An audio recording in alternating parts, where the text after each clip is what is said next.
Good morning, y'all, you shiny hunters and Pokemon collectors out there. So, I know I missed last week's episode, and the reason for that is because I really did not make much notable progress. I think I got like maybe one shiny that I was looking for, so I decided, like, you know what, I'm gonna go ahead and hold off for the next week. And boy, did we get some progress over this second week to make up for it.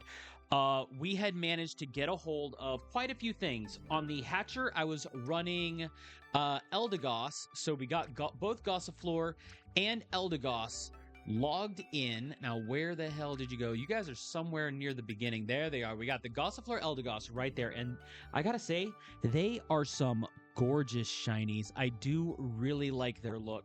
On top of them, I had gotten the Palossand line. Now, I believe it was my wife who had already obtained Palossand on Pokemon Go. So then I went and started hatching in Shield to go ahead and get the Sandygast to go with it. So we got that whole line not only completed, but housed in Pokemon Home. I had also gotten a Pyukumuku. That's a new one here that we had just gotten, also off of the Hatcher on Shield version. I managed to get a hold of female Golbat, so that whole line is finished. It was the only missing slot I was missing from Zubat's family was female Golbat. In addition to that, we had this recent outbreak event in Pokemon Scarlet and Violet where Glimmet and Glimmora were available. Now, the Glimmora I had already had from an outbreak I did some time ago. I had even trained it and was even using it in some competitive battles just for some funsies. It's not the best competitive set, I don't think, but it was something I was toying around with. But I did manage to get the Glimmora to go with it. Now, this week, there is another outbreak event. It's not shiny boosted. It does have a title boost on it, but it's still easier to, when you have outbreaks where you know that the outbreak is there. So anybody out there who's missing shiny Mankey or any of its evolutions from your collection, this is the week to connect your Scarlet or Violet game to the internet and go on that hunt. Personally, I don't think I need that one because I believe I do already have that entire family completed. There should be... Where is... Yeah, there's my Annihilape right over there. And if I go all the way back to the beginning, the Mankey will be somewhere over here. Yeah, there we go. I've got Mankey and Primeape both already set aside. So, but that's news for those of you out there in Pokemon Scarlet and Violet who are hunting for the shinies. So we got the Pyukumuku. I did get a female Gible. I believe I think I moved it over.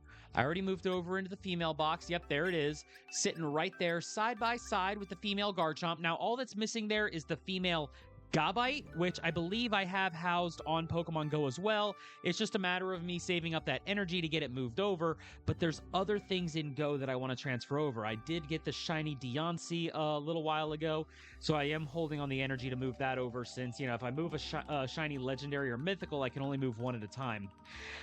Other gains, I had managed to get a Smoliv and a Dialga in Pokemon Go, and my wife had managed to get a shiny Heatmor in Go. So those are all also some extra gains we got.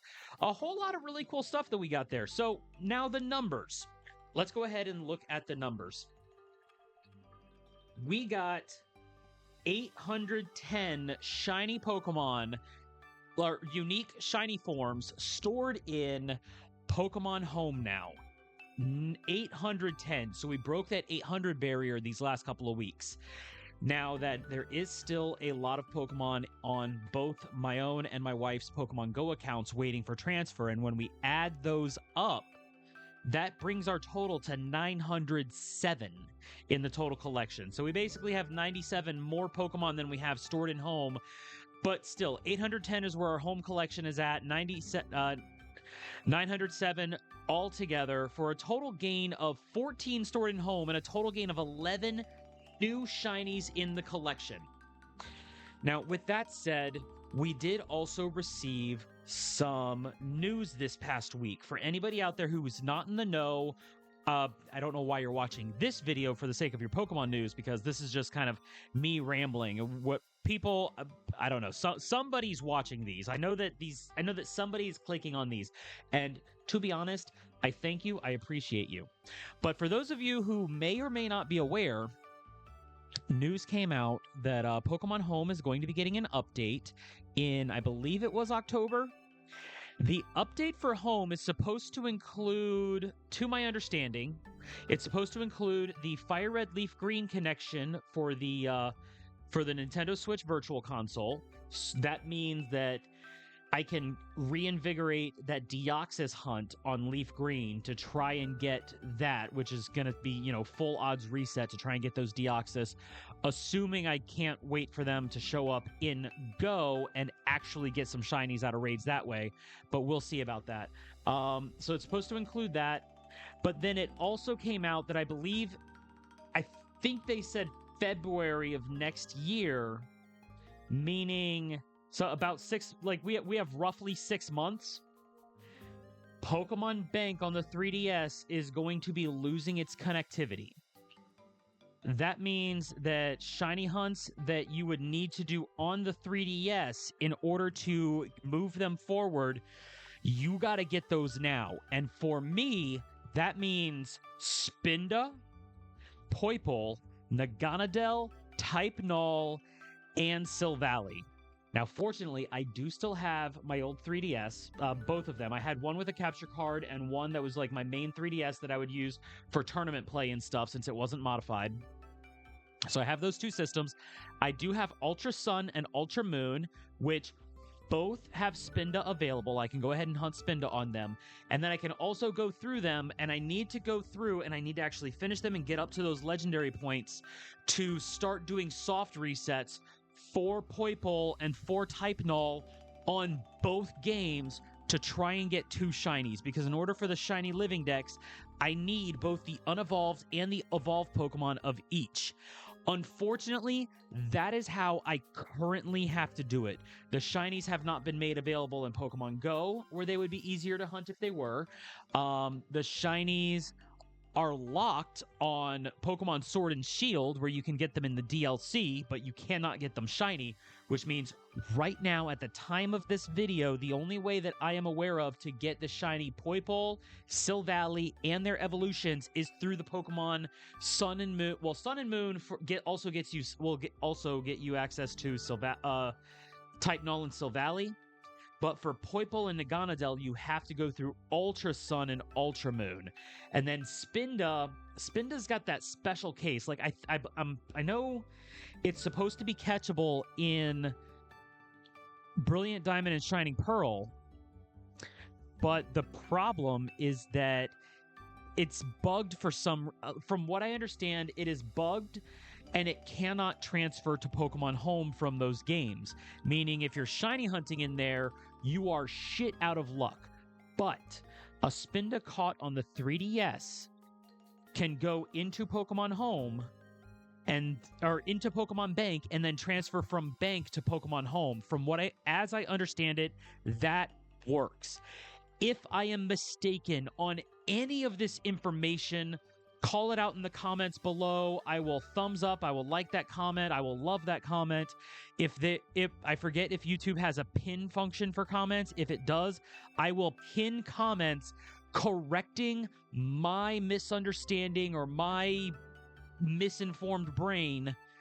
I will pin those to the top of the comments if there is some information that I'm not aware of that somebody makes me aware of. Because I strongly value the accurate information. Anyway, that's just some news I have here. In other words, the new Fields of Mystery, or not in other words, in other news, the new Fields of Mystery 1.0 has come out, and I have started releasing episodes 3 times a week, every Monday, Thursday, and Saturday. For that, where I'm going to 100% the entire game. I'm going to voice act the characters, although it took me a little bit of finagling to go ahead and get into what voices I wanted to give those characters. I'm not a great voice actor, so bear with me with that, but sometimes I just like to talk in silly voices and just do some funny things when I get on that microphone. Can you blame me for that? But that's going on. There's also the Reciteer and the Stardew Valley hard mode episodes that are still going up every day. I have finished recording Reciteer up through Loop 6, but those videos, I believe, are are publishing from Loop 4 right now. So I do have some time before I have to do the definitive Loop 7 to get that going. But anyway, anybody that's joined us for this Shiny Pokemon adventure, thank you so far for your patience, your understanding, and your support in this.